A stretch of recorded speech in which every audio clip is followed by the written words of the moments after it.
jelas berseberangan dengan rezim ini adalah rezim kemusyrikan yang harus menuhankan raja. Sementara rahib ini mengajarkan ketauhidan dan pemuda ini sudah mantap dengan ketauhidannya, maka dia berpotensi mendapatkan siksaan atau mendapatkan teror dari kekuasaan.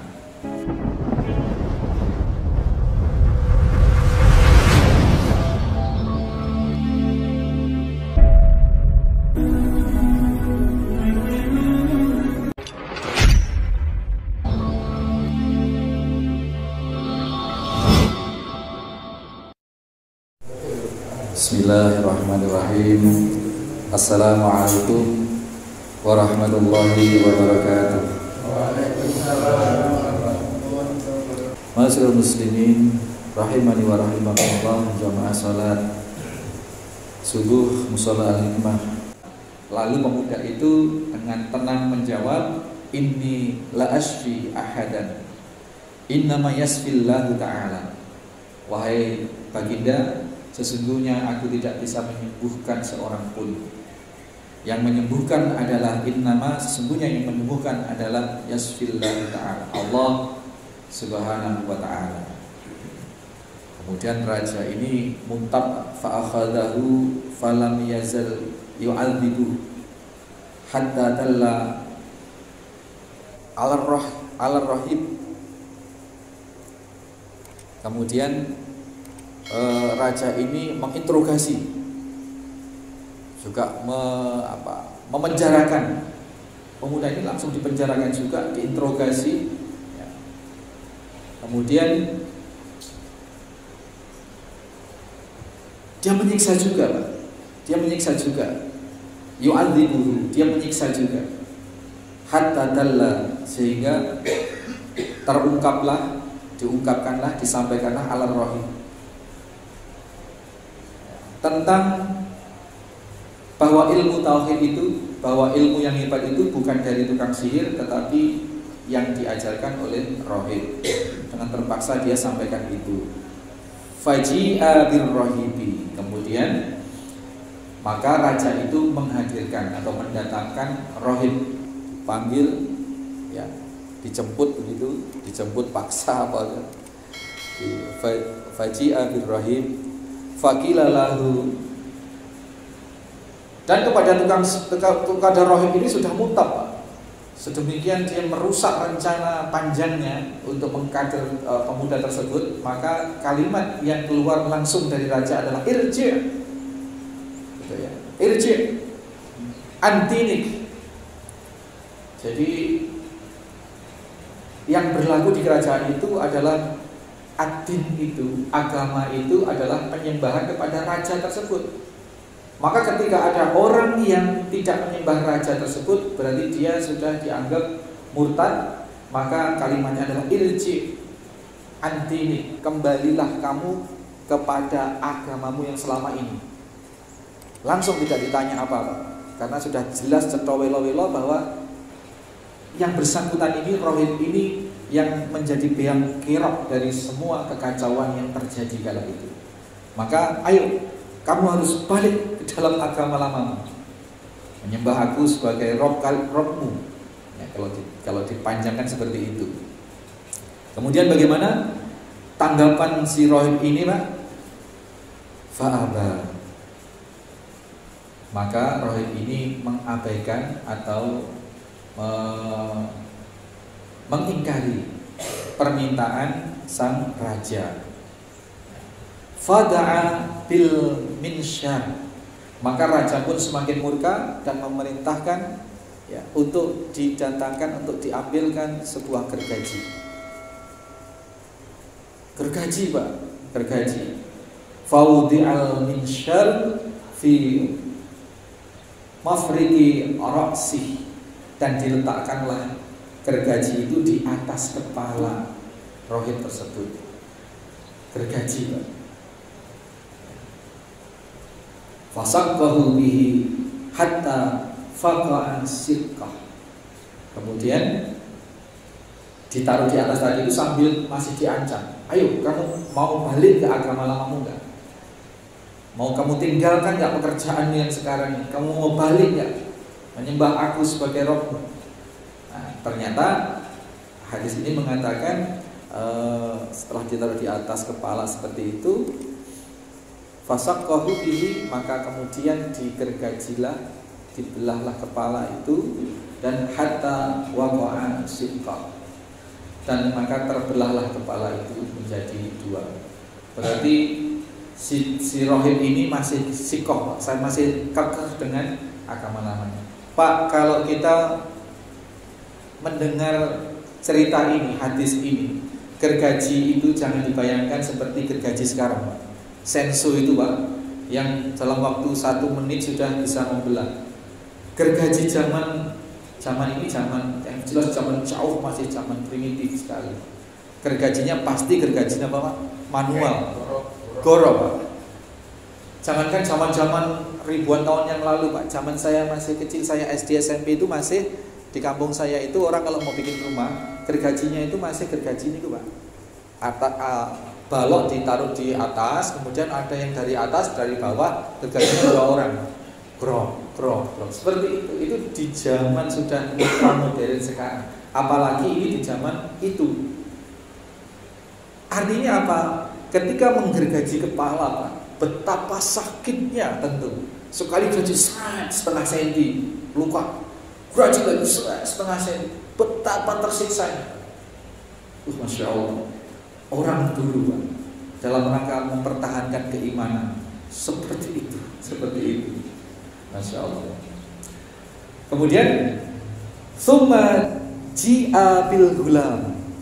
Setelah itu terbelah terjadi, Pak, gulam ini yang sudah dalam tahanan tadi itu didatangkan lagi, suruh melihat, ya, datangkan lagi pemuda tadi itu. Setelah melihat gurunya terbelah menjadi 2, kemudian dihadirkan dan raja berkata kepada pemuda itu, irji antinik, sama, dipaksa untuk murtad, untuk kembali ke penyembahan lama, yakni menyembah raja itu. Bagaimana kemudian, Pak? Kira-kira yang terjadi seperti apa? Ya, ini kalau diteruskan masih sangat panjang, masih sangat berkelanjutan. Tetapi yang ingin kita ambil petik hikmah dari sampai dalam cerita ini adalah bahwa sedemikian, kalau keimanan itu sudah masuk ke dalam dada seseorang, yang pertama yang Allah berikan adalah, ya, sebelum dia mendapatkan kemuliaan yang hakiki, maka dia pasti akan diuji. Ini yang pasti, Pak. Sehingga ketika pemuda tadi itu dikala sudah bisa membunuh sebagai bukti bahwa ilmu tauhid itu adalah yang benar, imannya sudah mantap seperti itu, maka rohib lantas mengatakan, hati-hati, kamu kelak akan mendapatkan ujian. Ya, karena di dalam surat Al-Ankabut itu dikatakan hasiban nas ayyudrak ayyakulu amana wa hum la yuftahun. Seorang yang mengaku beriman, mengatakan beriman, tidaklah seorang mukmin padahal dia belum diuji. Nah, ujian tadi 2, ini yang belum kita perjelas tadi. Ujian itu 2. Bisa ujian berupa kenyamanan, ketenaran, kekayaan. Tenar, Pak, anak ini, karena tiba-tiba ya bisa mengobati, bisa menyembuhkan. Ada banyak penyakit-penyakit berat yang sembuh lantaran dia doakan. Jadi bukan dia menyembuhkan, dia sendiri mengatakan, seorang ahli ilmu, seorang alim mengatakan seperti itu. Bukan saya yang menyembuhkan, tapi Allah yang menyembuhkan. Ujian ketenaran. Dia tenar, dia kondang, dia viral. Dan kalau dia mau, dia bisa menumpuk kekayaan sebanyak-banyaknya. Ya, kalau dia mau. Dan itu ujian. Maka seorang yang lulus ujian akan tidak silau dengan harta benda, apalagi disuruh murtad dan diberi iming-iming harta benda, jabatan, dan seterusnya. Ini alternatif pertama, ujiannya berupa kenyamanan, ketenaran, kekayaan, dan seterusnya. Ujian yang kedua berupa siksaan tadi itu. Karena ini hidup di era dan di rezim yang sangat kufur, maka ketika ada seseorang yang menegakkan ketauhidan, menegakkan kebenaran, pasti dimusuhi rezim, Pak. Rezim itu adalah struktur kekuasaan, itu rezim. Dari yang paling tinggi sampai RT sampai itu rezim. Rezim itu adalah struktur kekuasaan. Oknum person-personnya adalah ya ada presiden, ada semua perangkat yang ya ada raja, ada patih, ada macam-macam. Ini secara umum rezim seperti itu. Nah, dimanapun tempat, apabila rakyat ini berseberangan dengan rezim, pasti dia akan mendapatkan ancaman seberapapun kadarnya. Dulu zaman Pak Harto konon, Pak, ini ya sudah berlalu. Mudah-mudahan Allah mengampuni beliau. Kalau tidak Golkar, itu dikejar-kejar oleh Kuramil, Pak. Katanya seperti itu. Maka Cak Nun itu buat puisi yang menyindir itu. Kata burung Garuda, kalau sudah bersatu jangan melihat suku dan agama. Kata orang Madura, kalau pemilu sepatu bapak jangan mampir-mampir ke hidung saya. Karena waktu itu, zaman-zaman itu seolah-olah harus Golkar semua. Nah, rezim itu bergulir dari zaman primitif sampai zaman ultramodern kali ini, milenium seperti ini. Karakteristiknya mirip-mirip, Pak.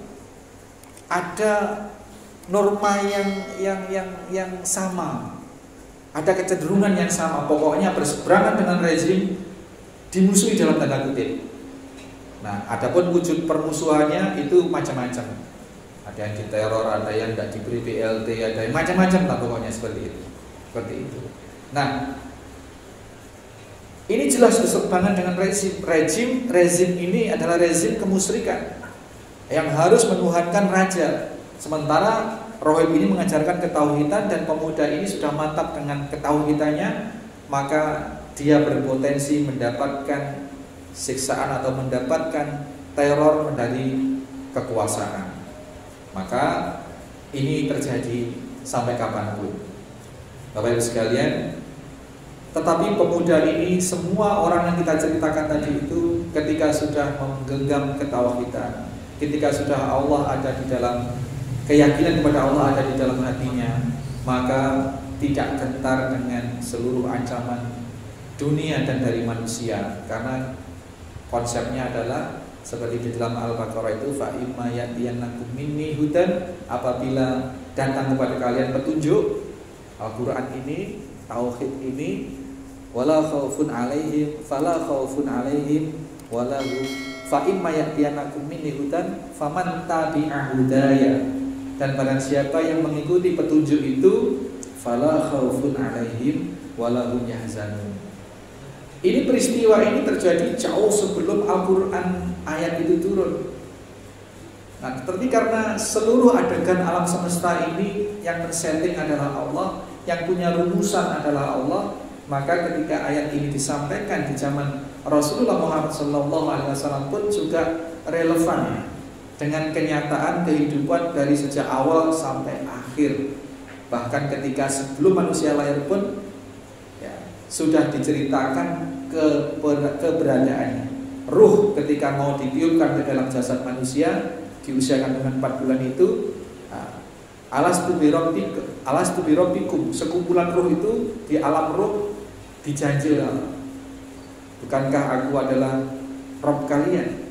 Qalu bala syahidana. Maka semua ruh itu menjawab benar, aku bersaksikan bahwa engkau Rabbku. Sudah situ, Pak. Jadi bukan saja manusia sudah hadir di muka bumi, sejak di alam ruh pun adegan itu sudah terjadi, dan sampai hari kiamat nanti Allah punya skenario-nya.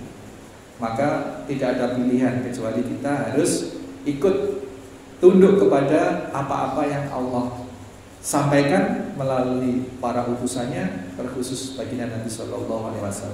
Termasuk ketika kita membahas hadis ini, pengajaran-pengajaran yang diceritakan oleh Rasulullah SAW ini. Rasul itu dongeng pinter, karena skenario yang didongengkan bukan dari beliau sendiri, tetapi dari Allah Subhanahu wa taala. Subhanakallahumma wa bihamdika asyhadu an la ilaha illa anta astaghfiruka wa atubu ilaik. Assalamualaikum warahmatullahi wabarakatuh.